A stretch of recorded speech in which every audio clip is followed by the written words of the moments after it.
দুনিয়ার জমিনে আপনাকে একটা সময় দিয়ে, একটা হায়াত দিয়ে, একটা বাইন্ডিংস দেয়া আপনাকে এই দুনিয়ার জমিনে আল্লাহ রাব্বুল আলামিন পাঠিয়েছেন আল্লাহর দাসত্ব করার জন্য, গোলামি করার জন্য।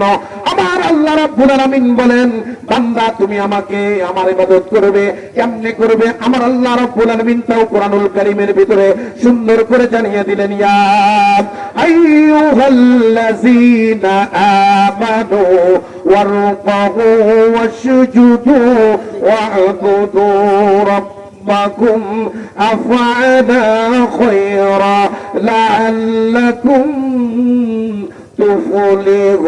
তুফলিহুন। যখন আল্লাহু আকবার। আমার আল্লাহ রাব্বুল আলামিন বলেন, বান্দা আমাকে রুকু করো, আমাকে সিজদা করো, আমার দাসত্ব করো, আমার গোলামি করো, আমার বন্দেগী করো। বান্দা তুমি যদি আমার দাসত্ব করতে পারো, গোলামি করতে পারো, আমার ইবাদত করতে পারো, বান্দা আমি তোমাকে মুফলি বানায় দেব, সফল কাম করে দেব, এমন সফল কাম দিয়ে দিব সেই সফল কাম তুমি কখনোই চিন্তা করো নাই, কখনোই ভাবো নাই, কখনোই তুমি তোমার মন মস্তিষ্কের ভিতরে ধারণ করো নাই।